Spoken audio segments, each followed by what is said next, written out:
والصلاة والسلام على أشرف الأنبياء وسيد المرسلين وآله الطيبين الطاهرين المعصومين.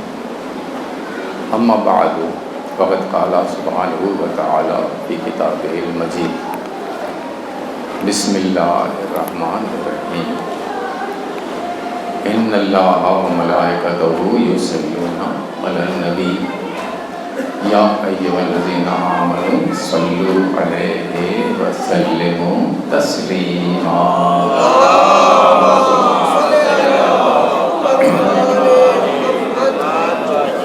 سورہ احزاب کی آیت ہے 36. اس کے لیے حکم یہ ہے کہ جب یہ آیت انسان سنے تو سرکار کائنات پر درود ضرور بھیجے. واجب ہو جاتا ہے اس آیت کے سننے کے بعد.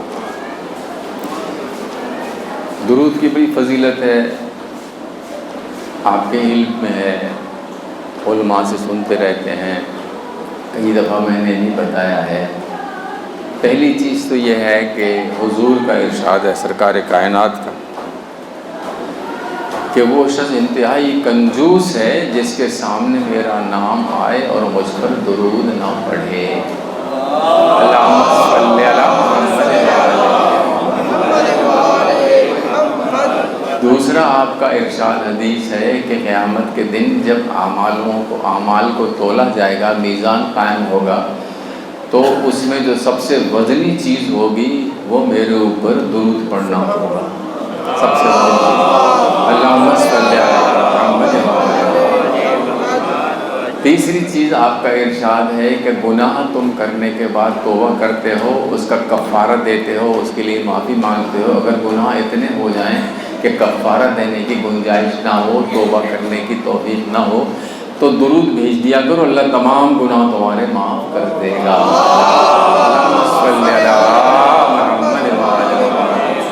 یہ تو حدیثیں ہو گئی. اب ایک چیز میں اپنی طرف سے عرض کروں کہ اللہ تعالی ہمیں عبادت کا حکم دیتا ہے، نماز پڑھو، روزہ رکھو، حج کرو، نیکی کرو وغیرہ وغیرہ، درود پڑھو کا بھی حکم دیتا ہے. لیکن اللہ ہماری کسی عبادت میں شریک نہیں ہوتا. اللہ نہیں عبادت کرتا، عبادت تو ہم نے کرنی ہے. لیکن 3 عبادتیں ایسی ہیں جس میں اللہ ہمارے ساتھ شریک ہوتا ہے. 3 عبادتیں ایسی ہیں جن میں اللہ ہمارے ساتھ شریک ہوتا ہے. پہلی عبادت یہی ہے ان اللہ وملائکتہ یصلون علی النبی. یہ پہلی عبادت ہے جس میں اللہ تعالی ہمارے ساتھ شریک ہوتا ہے. سامعین، اب ایک چیز اور عرض کر لوں پھر میں آگے چلتا ہوں. 3 چیزیں ہیں کل. درود کس ہر نبی پر نہیں ہے. علیہ السلام کہہ سکتے ہیں آپ نے. حضرت موسیٰ علیہ السلام، حضرت عیسیٰ علیہ السلام، حضرت آدم علیہ السلام کہہ سکتے ہیں. درود نہیں ہے. درود ہے صرف 2 گھروں پر، ایک ابراہیم اور آل ابراہیم، اور ایک محمد اور ایک آل محمد. ان پر ہے اللہم صلی علی محمد و آل محمد. اور کسی پر درود نہیں ہے. ہمیں حق ہی نہیں کسی پر درود بھیجیں. سامعین کرام، کیوں ہے؟ یا اللہ اگر ہم حضرت موسیٰ پر درود بھیجیں نماز میں اللہم صلی علی موسیٰ و آل موسیٰ، تو کیا کوئی غلط بات ہو جائے گی؟ اس کا ارشاد ہے تمہاری نماز تمہارے منہ پر مار دوں گا. حالانکہ درود پڑھ رہے ہیں، کوئی بری کام تو نہیں کر رہے ہیں نا. نہیں. کیوں؟ تو ارشاد ہوتا ہے کہ درود کا تعلق نبوت سے نہیں ہے، درود کا تعلق رسالت سے نہیں ہے، درود کا تعلق معصوم ہونے سے نہیں ہے، درود کا تعلق صاحب معجزہ، صاحب کتاب ہونے سے نہیں ہے، صاحب امت ہونے سے نہیں ہے. مالک پھر درود کا تعلق کس چیز سے ہے؟ ارشاد ہوتا ہے درود کا تعلق ہے صرف اور صرف قربانی دینے سے. قربانی دینے سے تعلق ہے درود کا. اور قربانی شریعت کی منزل میں نہیں دی جاتی، عشق کی منزل میں دی جاتی ہے. اللہ اکبر. منزل عشق میں ہوتی ہے قربانی، منزل عشق میں ہوتی ہے. اور عشق کے صرف 2 گھر ہیں، ایک کو ابتدائی عشق کہتے ہیں، ایک کو انتہائی عشق کہتے ہیں. اللہ اکبر. ان 2 گھروں پر درود ہے اور تیسرے پر نہیں ہے۔ اب خدا کے واسطے ایک چیز سوچ لو، جب نبی پر درود نہیں ہم بھیج سکتے تو صحابہ پر کہاں سے بھیج سکتے ہیں؟ ہائے ہائے اللہ، صلوات پڑھیں محمد و آل محمد صلی اللہ محمد و آل محمد۔ تو اللہ تعالیٰ اس عبادت میں ہمارے ساتھ شریک ہوتا ہے۔ دوسری عبادت کون سی ہے؟ سورہ اعراف آیت نمبر 31، فَانْتَظِرُوا اِنِّی مَعَکُم مِّنَ الْمُنتَظِرِینَ، تم بھی انتظار کرو اور میں بھی انتظار کر رہا ہوں۔ اللہ اکبر۔ دوسری عبادت ہے انتظار کرنا۔ سامعین کرام، یہ انتظار عبادت ہے، یاد رکھیے انتظار عبادت ہے، اور انتظار اسی کا کیا جاتا ہے جس سے ملنے کا شوق ہو، جس سے بہتری کا شوق ہو۔ ایسے انتظار نہیں ہوتا۔ اگر ہم حالات سے مطمئن نہیں ہیں تب ہم بہتر کا انتظار کرتے ہیں۔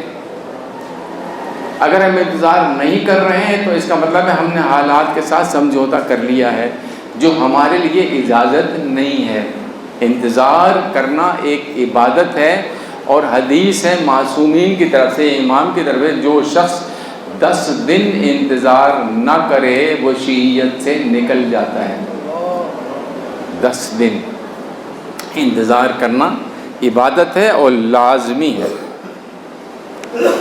امام تشریف لائیں گے کس وقت؟ جو مختلف نشانیاں ہیں، میں لمبا نہیں کروں گا، میں 4 بجے میں نے ایک اور جگہ پڑھنا ہے، اس سے پہلے میں نے ختم کرنا ہے یہاں انشاءاللہ۔ سامعین کرام، ایک تو امیر المومنین قول ہے کہ 1/3 آبادی جب دنیا کی رہ جائے گی تب ظہور امام ہوگا۔ 1/3 آبادی جنگ میں ضائع ہوگی، 1/3 جو ہے وہ وائرس سے ضائع ہوگی، 1/3 آبادی رہ جائے گی، اس کے بعد امام کا ظہور۔ ظہور امام سے پہلے 2 انبیاء آسمان سے آئیں گے اور 2 انبیاء زمین سے آئیں گے۔ آسمان سے کون کون سے آئیں گے؟ حضرت ادریس آسمان سے آئیں گے، حضرت عیسیٰ آسمان سے آئیں گے۔ زمین سے کون آئیں گے؟ حضرت الیاس زمین سے آئیں گے، حضرت خضر زمین سے آئیں گے۔ مالک زمین سے آ رہے ہیں تو کافی ہیں، آسمان سے کیوں بھیج رہا ہے؟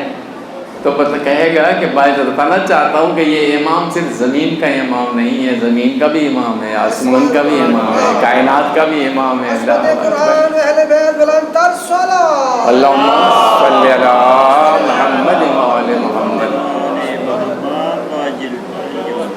یہ امام، اس کے پیچھے نبی نے نماز پڑھنی۔ آپ کو پتہ ہے معراج میں 4تھے آسمان پر سرکار کائنات نے انبیاء کو نماز پڑھائی۔ حضرت ابراہیم موجود، حضرت عیسیٰ نے اذان کہی، سرکار نے امام ابراہیم سے کہا اے میرے جد آگے بڑھیے، نماز پڑھائیے۔ آپ نے کہا جناب ابراہیم یا رسول اللہ، میں آپ کے آگے کھڑے ہو کر اپنی نبوت و رسالت کو ختم کر دوں؟ میں آپ کے آگے کیسے کھڑا ہو سکتا ہوں؟ ابراہیم کون ہے؟ جنہوں نے بیٹے کی قربانی دی، اپنے بیٹے کو قربان کیا۔ وہ تو اللہ نے فدیہ بھیج دیا، ورنہ انہوں نے اپنی طرف سے بیٹے۔ ابراہیم وہ ہے جو جنہوں نے بیٹا دیا ہے۔ بیٹا دے کر جب ابراہیم آگے نہیں آ سکتے تو بیٹی دے کر آگے کیسے رسول کے آ سکتا ہے؟ اللہ اکبر۔ صلوات پڑھے محمد و آل محمد کے، اللہم صلی علی محمد و آل محمد۔ یہ انتظار کے حوالے سے مختصر تیسری عبادت جو اللہ تعالیٰ بھی ہمارے ساتھ شریک ہوتا ہے، وہ کون سی ہے؟ سورہ بقرہ آیت نمبر 159 159۔ اولئک یلعنہم اللہ ویلعنہم اللاعنون۔ اللہ بھی لعنت بھیجتا ہے، تم بھی لعنت بھیجا کرو۔ اللہ کی طرف سے بھی ان لوگوں پر لعنت ہے۔ یا اللہ کن پر لعنت ہے؟ نام بتا دے۔ یعنی نام نہیں بتاؤں گا، پہچان بتاؤں گا۔ پہچان اللہ نے بتا دی، نام نہیں بتائے۔ کس پر ہے؟ سورہ قصص 41 نمبر آیت، وَأَتْبَعْنَاهُمْ فِي هَذِهِ الدُّنْيَا لَعْنَةً۔ اگر ان لعنت والوں کو پہچاننا ہے تو دیکھ لو کہ قیامت تک ان کے پیچھے لعنت پھرتی رہے گی۔ اب وہ کون ہے جن کے پیچھے لعنتیں پھرتی رہتی ہیں؟ نام اللہ نے بھی نہیں لیا، ہمیں کیا ضرورت ہے نام لینے کی؟ شاعر نے کہا ہے سارے عالم کو در شاہ سے غذا ملتی ہے، ہو مرض کوئی اسی در سے شفا ملتی ہے، نام لے لے کہ کسی پر بھی نہ لعنت کرنا، جس کا حصہ ہو اسے ڈھونڈ کے جا ملتی ہے۔ لا جس کا حصہ ہو، اس لیے نام لینے کی ضرورت نہیں ہے۔ سامعین کرام، علی کا نام ضمانت ہے کامیابی کی، علی کے ذکر سے جنت ضرور ملتی ہے، علی کے بغض سے کچھ اور بھی ملے نہ ملے مگر یہ طے ہے کہ لعنت ضرور ملتی ہے۔ لعنتی وہ ہیں جو علی سے اظہار نفرت، اظہار عداوت کرتے ہیں۔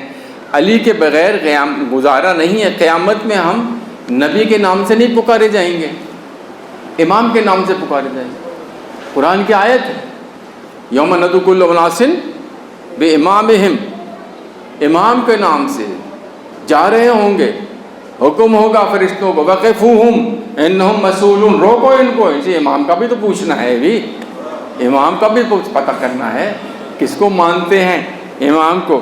خدا کہے گا فرشتوں سے روک لو اس کو، یہ وارثان مودت سے جنگ کرتا تھا، اٹھا کے پھینکو جہنم کی آگ میں اس کو، علی کے ماننے والوں کو تنگ کرتا تھا۔ اللہ اکبر۔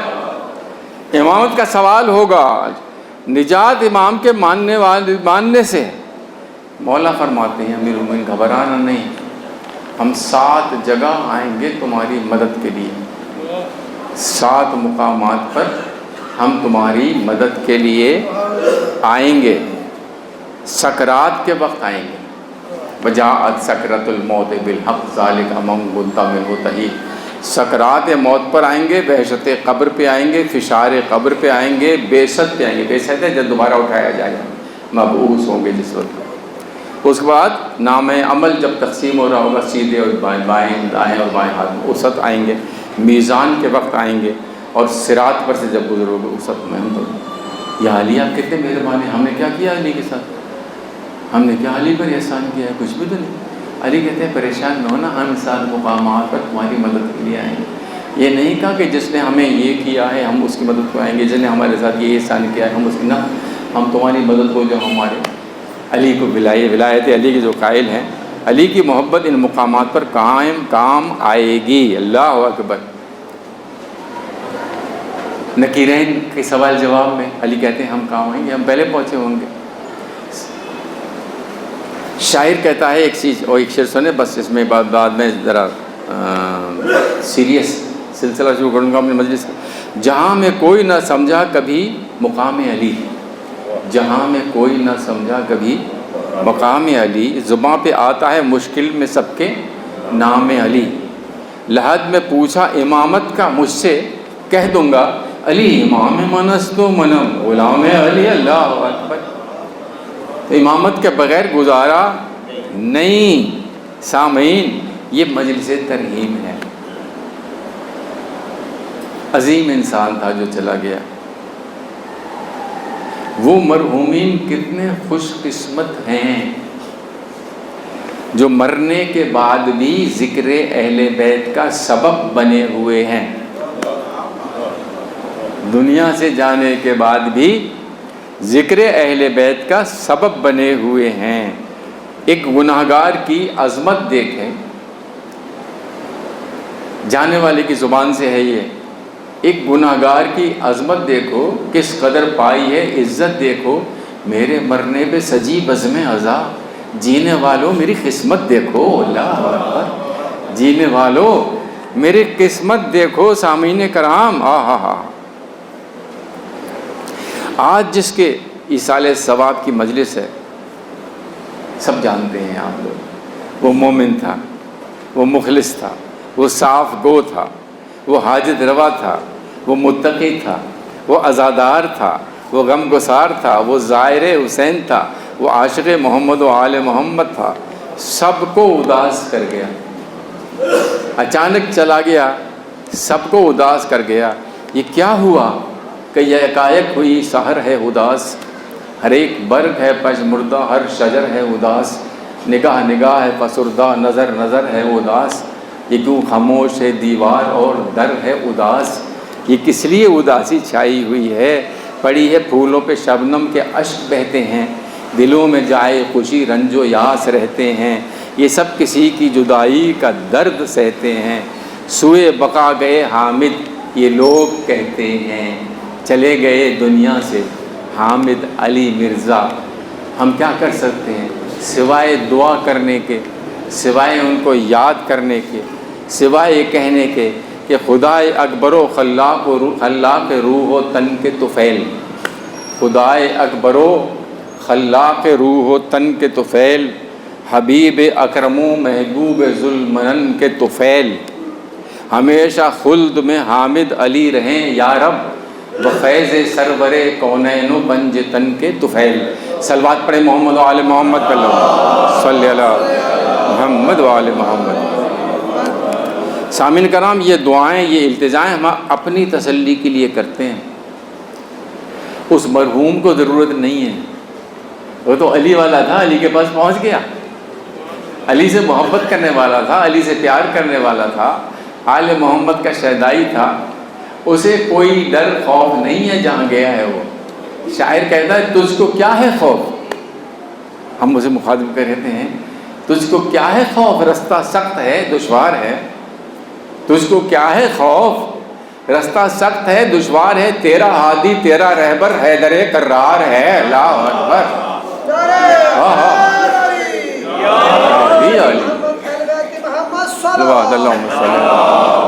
تو محب پنجتن ہے، دوستدار اہل بیت، کربلا کے بھوکے پیاسوں کا تو ماتم دار ہے، گھر مبارک خلد میں حامد علی مرزا تجھے، کیونکہ تو بھی تو محب عطرت اطہار ہے۔ صلوات پڑھیں محمد و آل محمد پہ، اللہ صلی اللہ محمد و آل۔ سامعین کرام،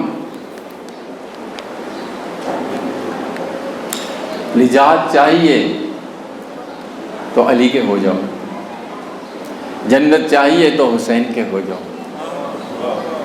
حسین کے بغیر نہیں ملے گی۔ حسین وہ ہستی ہے، خدا کی قسم،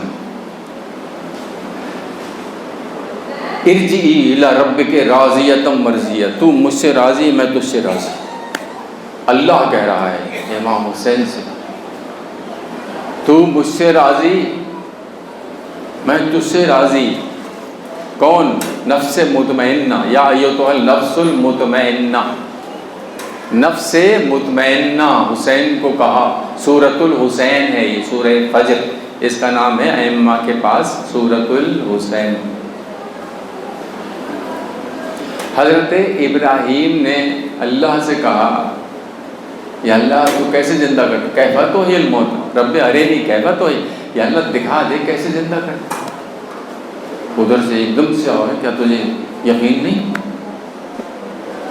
کہا یقین ہے لیکن اطمینان نہیں، ولیکن لتطمئن قلبی، میں اپنے قلب کے اطمینان کے لیے چاہتا ہوں۔ ابراہیم کو اطمینان نہیں ہے، اللہ حسین کو کہتا ہے ایتھا النفس المطمئنہ، اے اطمینان والے نفس، ارجعی الی ربک راضیۃ مرضیہ، تو مجھ سے راضی میں تجھ سے راضی۔ سرکار سید الشہداء، جو بھی کچھ تھا وہ اللہ کے راستے میں دے دیا، اور اللہ نے اپنی خدائی حسین کے حوالے کر دی۔ معجزات پڑھیں امام حسین کے، امام حسین با اختیار ہیں بِإِذْنِ اللہ۔ چھٹے امام، امام جعفر صادق علیہ السلام، آپ کے ساتھ ایک شخص آیا عبد المالک،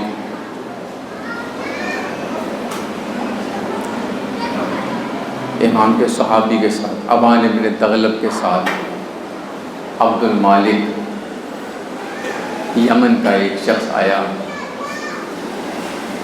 امام نے کہا مرحبا یا سعد، اے سعد، ویلکم، خوش آمدید۔ کہنے لگا مولا میرا نام عبد المالک ہے، سعد نہیں ہے۔ آپ نے کہا ٹھیک ہے، لیکن تیری ماں نے تو تیرا نام سعد ہی رکھا تھا۔ اب اس کا منہ کھلا رہ گیا، آپ کو کیسے پتا؟ امام نے کہا تیری ماں کا نام یہ تھا، تیرے نانا کا نام یہ تھا، تیری نانی کا نام یہ۔ اب بتایا، وہ گھبرا گیا، کہا بیٹھ جا۔ سعد تیرا شغل کیا ہے؟ ماں شغلوں کا، تیرا شغل کیا ہے؟ مولا ہم خاندانی طور پر ایسٹرونومی کے ماہر ہیں، ایسٹرونومسٹ ہیں، علوم فلکیات کے ماہر ہیں، اور اسی پر ہم حکم لگاتے ہیں اور اسی کے تحت ہم فیصلے دیتے ہیں، اسی سے ہمارا رزق چلتا ہے۔ امام نے کہا اچھا، اس کا مطلب ہے تم تو بہت خاندانی طور پر، ہم خاندانی طور پر ہیں، نسل در نسل، اس کا مطلب ہے کہ تم تو ایسٹرونومی کے بڑے ماہر ہو گئے۔ کہاں مولا؟ امام فرماتے ہیں یہ بتاؤ چاند سورج سے کتنی روشنی لیتا ہے؟ مولا یہ تو میرے علم میں نہیں۔ اچھا یہ بتا کہ مشتری اور زحل کا کم از کم فاصلہ کتنا ہو جاتا ہے؟ کہ مولا میرے علم میں تو یہ بات نہیں ہے۔ آپ نے کہا کہ زہرہ اور مشتری سے زہرہ کتنا روشنی لیتی؟ کہ مولا میرے علم میں نہیں ہے۔ ایسا یہ بتا وہ کون سا ستارہ ہے جب طلوع ہوتا ہے تو حلال جانوروں میں نسل بڑھانے کا جذبہ پیدا ہوتا ہے؟ مولا میرے علم میں تو نہیں ہے۔ کہ پھر تو کہے گا ایسٹرونومسٹ ہے، تو پھر ماہر فلکیات کس چیز کا ہے؟ جب تیرے علم میں یہ چیز ہے ہی نہیں تو کہے گا ماہر بنتا؟ کہ مولا ہمارے خاندان میں ایک دعا ہے، بزرگوں سے ہمیں ملی ہے، وہ دعا ایسی ہے کہ ہم گھوڑے کی ایک دن کی مسافت 1 گھنٹے میں طے کر لیتے ہیں۔ گھوڑے کے 1 دن کی مسافت 1 گھنٹے میں طے کر لیتے ہیں۔ آپ نے کہا بس یہی کچھ ہے؟ ایک گھوڑے کی گھنٹے کی مسافت 1 دن میں؟ آپ نے کہا ہمارے پاس اللہ نے وہ علم دیا ہے کہ ہم وقت خرچ کیے بغیر کائنات کی مسافت طے کر لیتے ہیں۔ وقت خرچ کیے بغیر کائنات کی مسافت طے کر لیتے ہیں۔ پھر آپ نے آیت پڑھی، قال الذی عنده علم من الکتاب انا آتیک بہ قبل ان یرتد الیک طرفک۔ وہ کہنے لگا آصف برقیہ کہ میں تخت بلقیس لے آؤں گا کتنی دیر میں؟ پلک جھپکنے سے پہلے، پلک جھپکنے پر نہیں، قبل ان یرتد الیک طرفک، قبل اس کے کہ پلک جھپکے۔ پلک جھپکتا ہے 1/12 سیکنڈ میں، 1/12 سیکنڈ بھی نہیں لگیں گے، میں لے آؤں گا۔ اس کا مطلب وقت تو نہیں لگا نا، وقت تو سر ہوا ہی نہیں نا۔ آپ نے کہا کہ ہم بغیر وقت سر کیے، یہی وجہ ہے کہ ہمارا نانا کائنات کی سیر کر آیا، وضو کا پانی بھی بہہ رہا تھا، زنجیر بھی ہل رہی تھی، وقت تو لگا ہی نہیں۔ اب امام نے آیت پڑھی، آپ سورہ ہجر آیت نمبر 21 سورہ ہجر، وَإِن مِّن شَيْءٍ إِلَّا عِندَنَا خَزَائِنُهُ، کوئی شے ایسی نہیں جس کے خزانے ہمارے پاس نہ ہوں۔ وَإِن مِّن شَيْءٍ، کوئی شے ایسی نہیں، الا مگر عندنا خزائنُهُ، اس کے خزانے ہمارے پاس ہیں۔ خزانہ کسے کہتے ہیں؟ شے کسے کہتے ہیں؟ اللہ کے علاوہ ہر چیز شے ہے۔ انسان، فرشتے، درخت، شجر، حجر، زمین، آسمان، ہوا، فضا، ہر چیز شے میں آتی۔ اور وہ ارشاد ہے کہ کوئی شے ایسی نہیں جس کے خزانے ہمارے پاس نہ ہو۔ خزانہ کسے کہتے ہیں؟ خزانہ کہتے ہیں جہاں کوئی چیز کم نہ ہو، کمی نہ ہو، جہاں خزانے میں کوئی کمی نہیں ہوتی۔ آیت ختم نہیں ہوئی، یہاں آیت چل رہی ہے، وَإِن مِّن شَيْءٍ إِلَّا عِندَنَا خَزَائِنُهُ، کوئی شے ایسی نہیں جس کے خزانے نہ ہوں ہمارے پاس۔ وما ننزلہ، آیت کا ٹکڑا آ گیا، وما ننزلہ الا بقدر معلوم، مگر ہم دیتے اتنا ہے جتنا مقدر میں لکھ دیا ہے ہم نے، اور ہمارے علم میں ہے، بقدر معلوم، ہمارے علم میں ہے، اور جو مقدر میں ہے، خزانے بے تحاشا ہیں، اس میں کوئی کمی نہیں ہے، لیکن ہم دیتے اتنا ہے جتنا قدر مقدر میں ہم نے لکھ دیا ہے۔ اب امام کہتے ہیں یہی وجہ ہے کہ راہب اللہ آیا رسول کے پاس، راہب اللہ مسلمان تھا، عیسائی نہیں تھا، مدینے میں عیسائی نہیں تھے، یہودی تھے۔ راہب اللہ اور عیسائی ہوتا تو اپنے پوپ کے پاس جاتا، رسول کے پاس نہ آتا، اور رسول یا رسول اللہ کا اگر مخاطب کر رہا، یا رسول اللہ بیٹا کوئی نہیں، ایک بیٹا دے دے، رسول سے مانگ رہا ہے، مسلمان تھا وہ۔ سرکار نے جائزہ لیا لوح محفوظ کا، اور جائزہ لے کر کہا تیرے مقدر میں بیٹا ہے ہی نہیں۔ میں کہا تھا تیرے مقدر میں نہیں ہے، مایوس ہو کر جانے لگا۔ 2 سال کا حسین گود میں بیٹھا ہوا، وہ کہتا ہے نانا اس کے مقدر میں نہیں ہے، خزانوں میں تو موجود ہے، اللہ اکبر، اس کے مقدر میں نہیں ہے، خزانوں میں تو ہے، ہم دیتے ہیں، ہم 1 بیٹا دیتے ہیں، ہم 2 دیتے ہیں، 3 دیتے ہیں، 4 دیتے ہیں، 5 دیتے ہیں، 6 دیتے ہیں، 7 دیتے ہیں، بس یبن رسول اللہ، بس۔ راہب بول اٹھا، یبن رسول اللہ، بس۔ ہمارے امام چھٹا فرماتا ہے راہب بول اٹھا، اگر خاموش رہتا تو کل آدم کی اولاد ایک طرف ہوتی، راہب کی اولاد ایک طرف ہوتی، اللہ اکبر۔ یہ حسین، یا علی یا علی، یہ ہے حسین کے اختیارات۔ سامعین، حسین وہ کچھ دے سکتا ہے جتنا خدائی میں جو بھی چیز ہے، حسین ہر چیز کا مالک ہے، حسین ہر چیز دے سکتا ہے۔ حسین سے محبت کرنے والا نہ اس دنیا میں آگ میں جل سکتا ہے، نہ اس دنیا میں آگ میں جل سکتا ہے۔ دل و رام کوثری ہندو، کئی دفعہ میں نے کئی مجلسوں میں بیان کیا ہے، آپ لوگوں میں سے کافی لوگوں نے سنا ہوگا۔ دل و رام کوثری ہندو، اس نے اپنا نام بھی تبدیل نہیں کیا۔ پنڈت نیک رام کو آپ لوگوں میں سے کچھ نے سنا ہوگا، پنڈت نیک رام، اس نے اپنا نام تبدیل کر دیا تھا، غلام الحسنین نام تھا، گاؤں اس میں مومن پورے میں قبر ہے اس کی۔ اور جو ہندو سے مسلمان ہوئے انہوں نے اپنا نام تبدیل کیا، دل و رام نے نام تبدیل نہیں کیا۔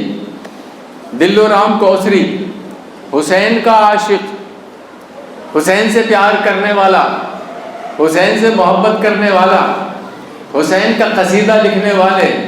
قرآن اور حسین برابر ہے شان میں، دونوں کا رتبہ ایک ہے دونوں جہان میں، کیا وصف ان کا ہو گئے لکنت زبان میں، پیغام ندا یہ غیب سے آتی ہے کان میں، قرآن کلام پاک ہے، شبیر نور ہے، دونوں جہاں میں دونوں کا یکساں ظہور ہے، دونوں جدا جدا ہیں پہ ہر دم وصال ہے۔ دل و رام کوثری لکھ رہا ہے، 2 قالب ایک جان کی پوری مثال ہے۔ دل و رام کوثری لکھ رہا ہے کیا، 2 چشم ایک نگاہ، 2 لب ایک بیان ہے، 2 چشم ایک نگاہ، 2 لب ایک بیان ہے، قرآن اور حسین کی یوں ایک شان ہے۔ اب آگے 72 بند ہیں اس کے، ایک بند اور سن لیں پھر میں چلتا ہوں اپنے موضوع کو آگے لے جا کر۔ وہ کہتے ہیں روزوں کا تھا مہینہ کہ نازل ہوئی کتاب، شعبان میں ہے ولادت شاہ فلک جناب۔ رمضان میں قرآن آیا ہے، شعبان میں امام آئے ہیں۔ کہتا ہے روزوں کا تھا مہینہ کہ نازل ہوئی کتاب، شعبان میں ہے ولادت شاہ فلک جناب۔ شعبان ہے پہلے یا کہ ہے رمضان، کرو حساب، اول ہوئی کتاب کے فرزند پوتراب، اللہ اکبر، اول ہوئی کتاب۔ وہ کہتا ہے اس کے سوا یہ سوجا ہے آسان ایک حساب، اس کے سوا یہ سوجا ہے آسان ایک حساب۔ یہ تیسرے امام وہ چوتھی کتاب ہے، اول ہے 3 4 سے سیدھا حساب ہے، اللہ اکبر۔ صلوات پڑھے محمد و آل محمد، اللہم صلی علی محمد و آل محمد۔ حسین کا عاشق 47 میں اس کا ڈیتھ ہوئی ہے۔ شاہدرے میں مرکز ہوا کرتا تھا ہندوؤں کا، اس کی لاش کو جلانے وہاں لے گئے. اس کے رشتہ دار سرگودا 5 بلاگ میں ابھی بھی موجود ہیں، ہندو ہیں، ان سے تصدیق ہو سکتی ہے اگر آپ چاہیں. اس کی لاش کو جلایا گیا، کفن جل گیا، لکڑیاں جل گئی، سب کچھ جل گیا، اور اس کا لاش نہیں جلی. دوبارہ جلایا گیا، نہیں جلی. تیسری دفعہ جلایا گیا، نہیں جلی. مسلمان لے گئے اس کو، نماز جنازہ پڑھی اور اپنے طور پر غسل وغیرہ دیکھ کر اس کو کربلا گاہ شام میں دفن کیا گیا ہے. حافظ کفایت حسین صاحب کے پیروں کے پاس اس کی کچی قبر ہے. سامعین، حسین سے پیار کرنے والا نہ یہاں پر آگ میں جل سکتا ہے نہ وہاں پر آگ میں جل سکتا ہے. ابھی اگر آپ کے پاس کچھ سننے کا مزید گنجائش ہے تو ایک اور امام حسین کا عظمت کے حوالے سے بتا دوں. جوش ملی آبادی نام بھی سنا ہوگا، اشعار بھی سنے ہوں گے. جو دہکتی آگ کے شعلوں پہ سویا وہ حسین، جس نے اپنے خون سے دنیا کو دھویا وہ حسین، جو جمع بیٹے کی میت پہ نہ رویا وہ حسین، جس نے سب کچھ کھو کے پھر کچھ بھی نہ کھویا وہ حسین. مرتبہ اسلام کا جس نے دوالا کر دیا، خون نے جس کے دو عالم میں اجالا کر دیا، ہنس کے جس نے پی لیا. میں کیوں سنا رہا ہوں ذرا غور سے سنیے گا. ہنس کے جس نے پی لیا جام شہادت وہ حسین، سر دیا لیکن نہ کی فاسق کی بیعت وہ حسین. ہے رسالت کی سپر جس کی امامت وہ حسین، جس نے رکھ لی نوع انسانی کی عزت وہ حسین. وہ کہ کوہ غم کو سانچے میں خوشی کے ڈھال کر مسکرایا، موت کی آنکھوں میں آنکھیں ڈال. بڑے بند ہیں، ایک بند سن لیں آخری. اے حسین اب تو گلفشاں ہے تیری الفت کا داغ، آندھیوں سے لڑ رہا ہے آج بھی تیرا چراغ. تو نے دھو ڈالے جبین ملت بیضا کے داغ، تیرے دل کے سامنے لرزاں ہے باطل کا دماغ. فخر کا دل میں دریچہ باز کرنا چاہیے، جس کا تو آقا ہو اس کو ناز کرنا چاہیے. یہ کون ہے؟ جوش ملی آبادی. یہ کون ہے؟ دوبارہ سن لیں. جوش ملی آبادی جو اللہ کا منکر تھا، اللہ کو نہیں مانتا تھا، اللہ کی شان میں گستاخیاں ہیں اس کے کلام میں. 100 دن اگر خزاں کے ہیں، جوش ملی آبادی کا شعر، 100 دن اگر خزاں کے ہیں 2 دن بہار کے، قربان جائیں رحمت پروردگار کے. یہ سیٹائر طنز اللہ جل شانہ پر. یہ سبھی کون ہے کیا ہے مجھے کچھ سوچنے دے، کون انسان کا خدا ہے مجھے کچھ سوچنے دے. کر دو تم معزول ان ارباب عز و جاہ کو، کر دو تم معزول ان ارباب عز و جاہ کو، آسمانوں سے خدا کو اور زمین سے شاہ کو. یہ جوش ملی آبادی کہہ رہا ہے. جوش ملی آبادی اللہ کا منکر، حسین کا عاشق. اللہ کا منکر جنت میں نہیں جا سکتا، حسین کا عاشق جہنم میں نہیں جا سکتا. اب کیا کیا جائے؟ حسین تیری عظمتوں کے قربان، تیری کریمی کے قربان حسین لے کر آئے جنت کی طرف. یہ جو بتا رہا ہوں واقعہ، یہ مال نقل صاحب نے بیان کیا تھا یہاں 1985 میں لاہور میں. شاید ان کی کسی کتاب میں بھی موجود ہو. نظام حیدرآباد دکن کے جو بادشاہ مسلمان شیعہ مومن وہ نظام کہلاتے تھے. ان کے ہاں مجلس تھی، نقل صاحب نے پڑھنی تھی. جوش بھی آئے ہوئے تھے، جوش اللہ کے منکر تھے، نظام اللہ کا مقر تھا، جانتا تھا مانتا تھا. دونوں میں بحثیں ہو رہی تھی، جوش نہیں مان رہے تھے. نقل صاحب آئے تو حیدرآباد دکن کے نظام نے کہا حضور وجود باری تعالیٰ پر ہی آج خطاب ہو جائے، آپ کو مل جائے گی موبائل سے، میرے پاس تو ہے ہی نہیں، مجھے پتہ لگا مل جائے گی وہ تقریر جو نقل صاحب نے وہاں کی تھی توحید پر وہ مل جائے گی. نقل صاحب نے توحید پر تقریر کی، جو اس نے نہیں تسلیم کیا. بیٹھے سامنے بیٹھتے نہیں میں نہیں مانتا، بولتے نہیں دلائل نہیں مانتا. مسائل پر آ گئے پھر نقل صاحب ان کی نہیں کے بعد. اس پر انہوں نے، یہ میرے الفاظ ہیں، ان کے الفاظ تو بہت عظیم ہوں گے نقل صاحب، انہوں نے کہا کہ تصور کرو ایک شخص جس کے دل میں 72 زخم ہیں، جس کے جسم پر 1900 کچھ زخم ہیں، جسم پر بھی زخم ہے اور دل میں 72 شہداء کے زخم ہیں، جس پر 3 دن کی پیاس بھی ہے، بھوک بھی، جس کو پتہ ہے کہ اب میری گردن کٹ جائے گی، میں شہید ہو جاؤں گا، جس کو یہ بھی پتہ ہے بحیثیت عام انسان کے، بحیثیت امام کے نہیں، وہ تو ہے، بحیثیت عام انسان کے میرے بعد ان ذلیلوں نے میرے اہل حرم کے ساتھ کیا سلوک کرنا ہے، کتنا رنج و غم تھا، کتنا غم پڑا ہوا تھا، کیا کچھ تھا۔ کہتے ہیں کہ ایک انگلی پر ہمارے چاقو لگ جائے، کٹ لگ جائے، ہم نماز بھول جاتے ہیں، ہم ہر چیز بھول جاتے ہیں، اسے پڑے رہتے ہیں، درد، اتنے زخم، اتنے درد، اتنی مصیبتیں، اتنی آفتیں جھیلنے کے باوجود وہ کون سا جذبہ تھا جو اب حسین سر سجدے میں رکھ کر کہہ رہے ہیں سبوح قدوس رب الملائکۃ والروح لا الہ الا اللہ حمدا حمدا۔ یہ کیا جذبہ تھا، یہ چیز جوش پر اثر کر گئی۔ اب آپ دیکھیں جوش پر اللہ کے وجود کی کون سی دلیل اثر کر گئی؟ حسین علیہ السلام رونے لگے،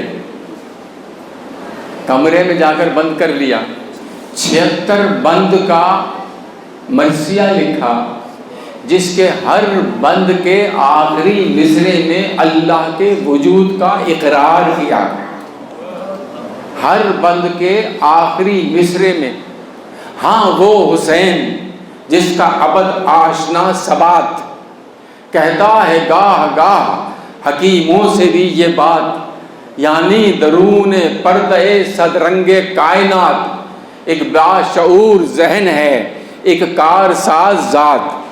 ہاں وہ حسین جو کہہ رہا ہے کہ ایک باشعور ذہن ہے، ایک کارساز ذات۔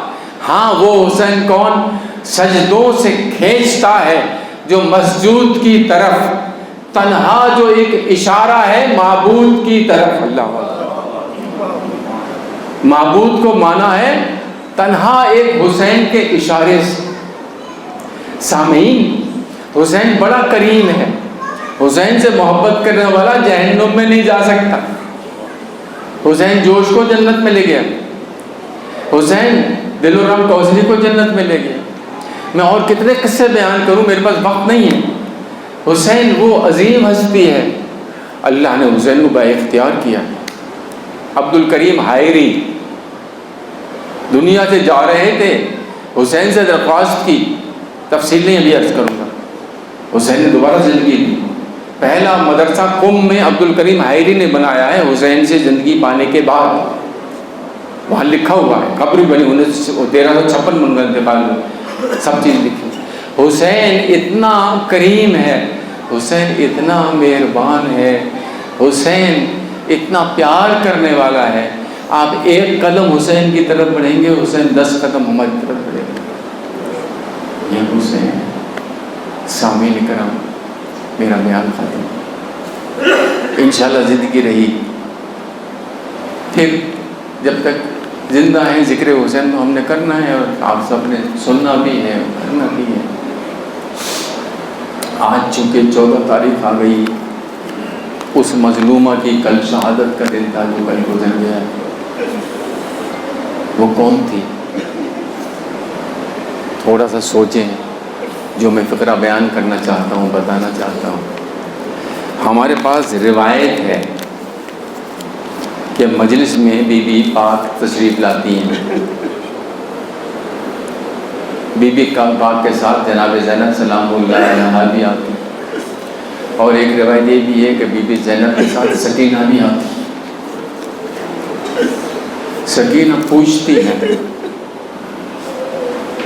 پھوپھی اماں یہ کیوں رو رہے ہیں؟ بیٹا یہ تیرے بابا کے غم میں رو رہے ہیں، تیرے بابا کی پیاس پہ رو رہے ہیں۔ وہ رو کہتی ہے، پھوپھی اماں اگر یہ کربلا میں ہوتے تو شبر مجھے تماچے نہ مارتے۔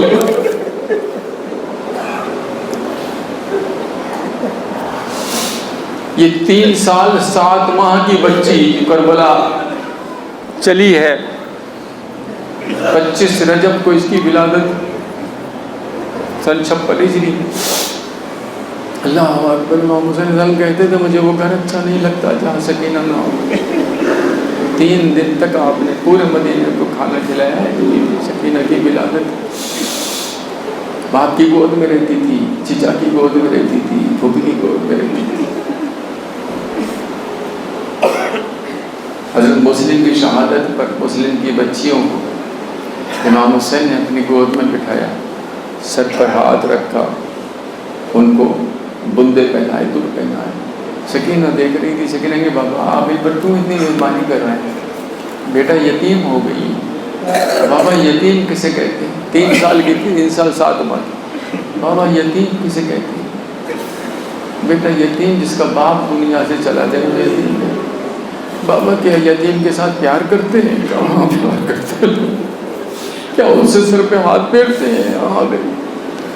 اور اس کے ذہن میں تو یہی تھا نا کہ جس کا باپ دنیا سے چلا جائے اسے لوگ پیار کرتے ہیں۔ اسے کیا پتا تھا جب خیموں میں آگ لگی اپنے چہرے کو ہاتھوں سے چھپا کے باہر نکلی ہے، اللہ اکبر، شبر نے بالوں سے پکڑ کر تماچے مارنے شروع کر دی۔ چھوٹے بچے کو مارو، بے بس ہوتا ہے وہ کہتا ہے ٹھہر جا، اپنے باپ کو لے کر آؤں گا، اپنے چچا کو لے کر آؤں گا، اپنے بھائی کو، تو نے مجھے لاوارث سمجھا۔ یہ کہہ سکتا ہے جب اس کے بس میں۔ سکینہ نے سوچا نہ میرا باپ رہا، نہ میرا بھائی رہا، نہ میرا چچا رہا، کوئی نہیں۔ کہتی ظالم اور مار لے، میرا رہا جو کوئی نہیں۔ اللہ اکبر۔ یہ بچی اللہ نے قرآن میں تعریف کی ہے حسین کی، آل محمد کی، پنجتن کی۔ وَيُطْعِمُونَ الطَّعَامَ عَلَىٰ حُبِّهِ مِسْكِينًا وَيَتِيمًا وَأَسِيرًا۔ اے آل محمد تم عظیم ہو، تم مسکین کو بھی طعام دیتے ہو، یتیم کو بھی، اسیر کو بھی خیال رکھتے ہو، تینوں کا۔ سکینہ کربلا میں مسکین بھی ہے، یتیم بھی ہے، اسیر بھی ہے۔ لیکن کیا ہوتا ہے بغیر کسی وجہ کے شمر ملون کبھی تازیانہ مارتا ہے، کبھی تماچے مارتا ہے۔ میں اپنے کلام کو مختصر کرتے ہوئے میں لے جاتا ہوں اس کو زندان شام میں۔ زندان شام میں جب یہ قید کر دیے گئے، حبس تھی، وہاں ہوا نہیں آتی تھی، ایک دروازہ تھا بند رہتا تھا۔ دربان کے پاس آتی تھی، خدا کے واسطے دروازہ کھول دے، میرا دم گھٹا جا رہا ہے۔ کبھی ڈانٹ دیتا تھا، کبھی تماچا مار دیتا تھا۔ ایک دن بہت پریشان ہوئی، گئی دربان کے پاس، دربان نے بھگا دیا، ڈانٹ دیا، روتی ہوئی آئی سید سجاد کے پاس کہ ان سے شکایت کروں گی۔ سید سجاد نماز میں مشغول تھے، بیڑیاں پہنی ہوئی تھی، نماز کے اللہ کی پڑھ رہی تھی۔ تھوڑی دیر کھڑی رہی، مایوس ہو گئی، چلی گئی پھوپھی کے پاس زینب سے۔ جناب زینب سلام اللہ علیہ اکبر کو یاد کر کر کے رو رہی تھی، آنکھیں بند تھی، آنسو نکل رہے تھے۔ تھوڑی دیر کھڑی رہی، وہاں سے مایوس ہو کے ماں کے پاس چلی گئی۔ دیکھا ماں جو ہے علی اصغر کا خون کا بھرا ہوا کرتا لیے ہوئے علی اصغر کو یاد کر رہی ہے۔ اب مایوس ہو گئی، جا کے لیٹ گئی زمین پہ، لیٹ گئی تھی۔ بابا بابا، شام کی بچیاں نرم بستروں پر سو رہی ہیں، میں زندان کی زمین پر لیٹی رو رہی ہوں۔ بابا زندہ کا اندھیرا مجھے سونے نہیں دیتا، روتی ہوں تو ظالم مجھے رونے نہیں دیتا۔ اے بابا مجھے بلا لو زندہ کی زمین پر۔ شاعر نے لکھا دبی کے شعر ہے، زندہ کی زمین پر وہ پچھاڑیں کبھی کھاتی اور رننے سے ہاتھوں سے کبھی پیٹتی چھاتی۔ زندان کے در پر کبھی آتی کبھی جاتی، آواز کبھی دے کے بابا کو بلاتی، فریاد کرتی رہی بابا دادی کا واسطہ مجھے لے جاؤ۔ یزید نے جب آواز سنی، شور سنو، اس نے سر حسین بھجوا دیا۔ سر حسین کا استقبال ہوا، سکینہ نے گود میں لے لیا، گود میں لے کے فریاد کر دی بابا نے یہ شمر مجھے تماچے بھی مارتا تھا اور مجھے گھوڑوں کے ساتھ پیدل لوٹاتا تھا۔ بابا میری پشت بھی زخمی ہے، میرے کان بھی زخمی ہے، بابا مجھے لے جائے۔ روتی روتی خاموش ہو گئی۔ جب خاموش ہو گئی تو جناب زینب نے کہا رباب بچے کو اٹھا لو، سو گئی ہے۔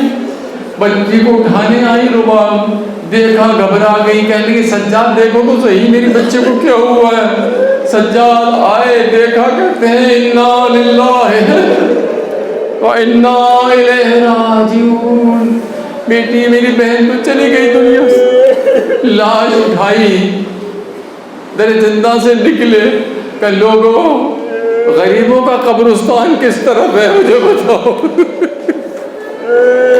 میری بہن دنیا سے چلی گئی۔ اس سالہ آئی، اس سالہ نے غسل دیا، وہ ماں سے کہتی ہے اس بچی کو کیا مرض تھا، اس کی پشت پر کالے کالے نشان پڑے ہوئے، کیا مرض تھا۔ دفنا دیا اسی زندہ نشان میں، علی جناب سکینہ میں دفن کیے گیا۔ 7 دن تک پھر حسین کا ماتم کیا ہے جناب زینب نے، پھر روانگی کا پروگرام ہوا ہے۔ سید حضرات نے پوچھا بھوبی اماں کربلا جائیں پہلے یا سیدھے مدینہ چلیں؟ ابھی جواب نہیں دیا تھا۔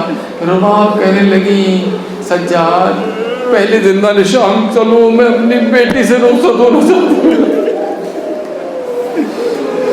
زندہ نشان پہنچی، قبر سے لپٹ گئی، روتی رہی بیٹی آؤ زندان کا دروازہ کھل گیا ہے، چلو تم کہتی تھی مدینے جانا ہے، سہیلیوں سے ملنا ہے، چلو مدینے جا رہے ہیں۔ روتی رہی 3 دن، شام کی عورتیں بھی اکٹھی ہو گئی، پرسہ دیتی رہی۔ تیسرے دن اب روانگی تھی تو جناب رباب نے 2 فقرے کہے ہیں، اے بیویوں تمہارا شکریہ، تم آئی میری بچی کا پرسہ دینے، مکان دینے۔ یہ بچی اندھیرے سے بہت ڈرتی تھی، اندھیرے سے گھبراتی تھی، ہو سکے تو چراغ جلا دیا کرنا اس کی قبر پہ۔ اے بیویوں پیاسی گئی ہے دنیا سے، ہو سکے تھوڑا پانی اس کی قبر پہ ڈال دیا کرنا۔